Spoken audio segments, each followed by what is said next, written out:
Bonjour et bienvenue pour cette nouvelle vidéo. Petite vidéo tout simplement pour un petit peu expliquer qu'est-ce qu'on fait au karaté, parce que beaucoup de gens, peut-être que vous qui êtes en train de regarder la vidéo aujourd'hui en tout cas, vous ne connaissez pas du tout le karaté, peut-être que vous avez déjà aussi des préjugés, ou vous dites qu'est-ce que c'est que ce truc, j'en ai entendu parler, etc. Comment ça fonctionne? Tout simplement, je vais vite vous expliquer, on ne peut pas expliquer bien entendu en 2 minutes l'essence même du karaté, ça prendra beaucoup trop de temps, mais en tout cas les principes même du karaté.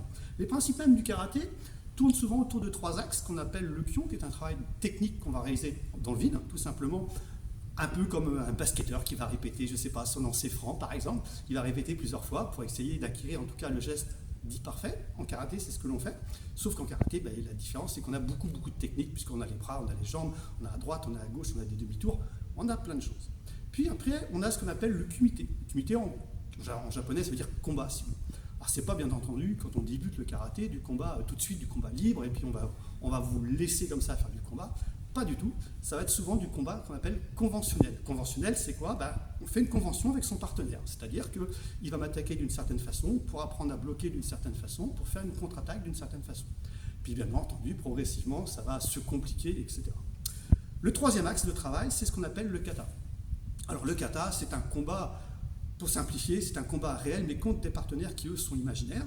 Donc on va imaginer qu'on m'attaque à droite, qu'on m'attaque à gauche, tout simplement au départ pour la forme. Puis après, si vous regardez des anciennes vidéos, vous verrez qu'entre la forme technique et puis la situation de combat, il y a des choses qui changent énormément, et c'est normal, puisque quand vous combattez, vous avez des grands, des petits, des rapides, des gros, des mecs, enfin tout ce que vous voulez, des souples, des moins souples. Donc tout ça, on va l'adapter à la situation de combat. Donc voilà les 3 axes, le travail dans le vide, le travail avec un partenaire, et le travail seul, mais en gros, si on peut imaginer comme ça, un peu une chorégraphie de mouvement, on va retrouver toutes les techniques de karaté. Bien entendu, il y a beaucoup de kata. Sur ce, allez, petite démonstration et vous allez voir. Alors, messieurs, vous mettez devant la caméra. Voilà, elle est dans l'oreille, elle est les jambes gauche devant. Ok, et vous allez la pousser. Oh, il suffit de ça. Ok, vous reculez, vous bloquez Jodan à Yuke, et vous faites une contre-attaque qui a tout de suite. Et itch,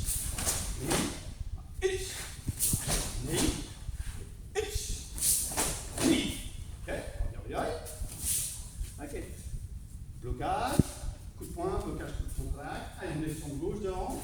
Allez, un petit manigiri, coup de pied direct, et 1, 2, 3.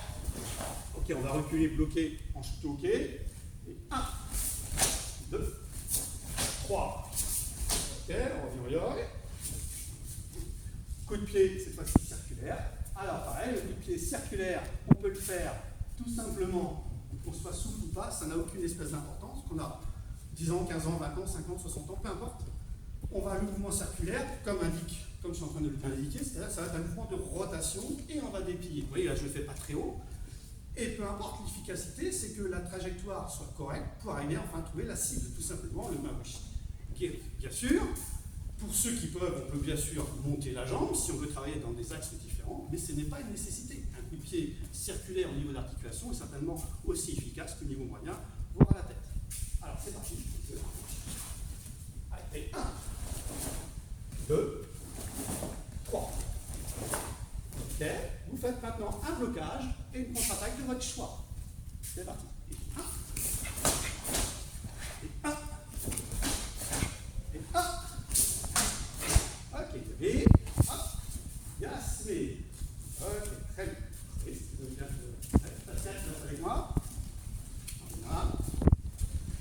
Alors, les assauts conventionnels, donc ça, ce qu'on a fait, ce qu'on vient de vous montrer, c'est le travail technique, en fait, simple.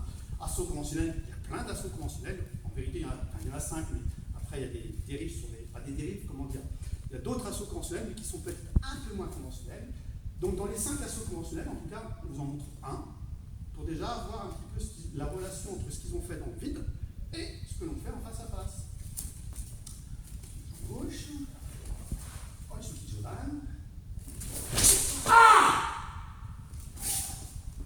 Donc là, tout à l'heure, ils ont travaillé dans le vide, blocage, contre-attaque, donc on met ça en application. Donc ça, c'est une possibilité. Même chose, maintenant, il va se mettre en gauche, et là, on va déjà se rapprocher plus dans la version plus combat. On est fixe, puis on fait la même chose. 1, 2. Ok. Puis on va faire la même chose, maintenant, dans la version où ça bouge un petit peu. Puis quand il sent qu'il a une bonne distance, eh ben, il va essayer de 1, 2, bloquer, pour moi bloquer et contre-attaquer. Vous voyez, il y a une progression, on ne jette pas les gens comme ça n'importe comment, on apprend le geste technique, on fait d'abord en application avec une confiance avec son partenaire. D'autres exercices, bien sûr, toutes mes jambes gauche. Alors, même chose sur le Maigiri. 1, boum, tiens, il fait changer de contre-attaque, on va travailler les pics de doigts que l'on retrouve. Donc, bien entendu, tout l'exercice consiste à contrôler, de ne pas aller, hop là, au-delà, mais non pas s'arrêter non plus ici. Ici, je suis trop long. Bien entendu, on va retrouver cet exercice sous cette forme, et vous l'avez compris, après en bougeant, etc. Après, on a des exercices qui sont, par exemple, des exercices où il va y avoir plus des saisies. Saisies, je ne sais pas.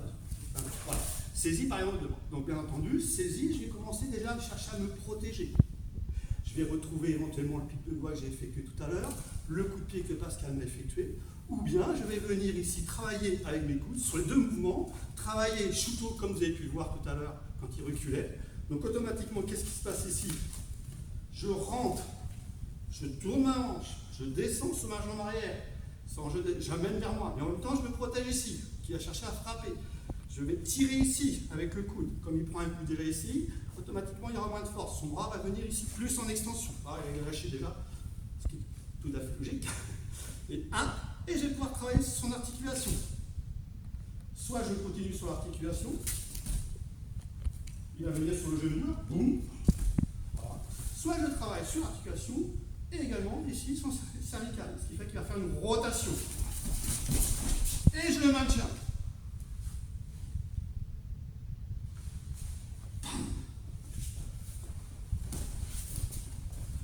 Donc tout ça, ça fait partie du karaté.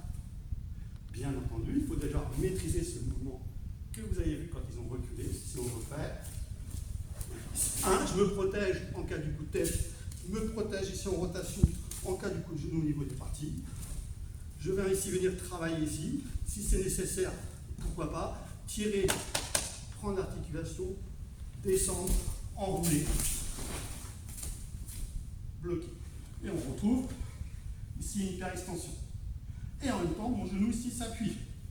Je contrôle mon partenaire. Hop. Maintenant, deux partenaires vont réaliser ce qu'on appelle un kata. Un kata de base, le premier kata, tout simplement. Allez, salut, je vais compter. Allez, il y a une shodan. Un shodan. Allez, ni. Ni. 3. Ni. 3. 4. 2. 1.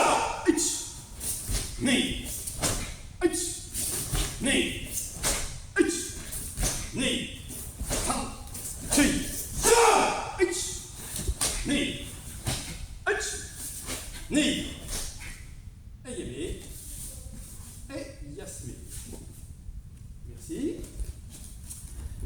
Et voilà, on travaille également en karaté avec des cibles, également des cibles rondes, pour venir s'amuser à toucher tout simplement des cibles, soit par temps de réaction, soit tout simplement des cibles fixes, pour bien travailler sur la précision, soit en mouvement également. Donc on travaille bien entendu avec les enfants également beaucoup de matériel pédagogique, des cerceaux, etc. Mais ça, venez au club et vous allez découvrir tout ça. Sur ce, en tout cas je vous dis à la prochaine, à bientôt.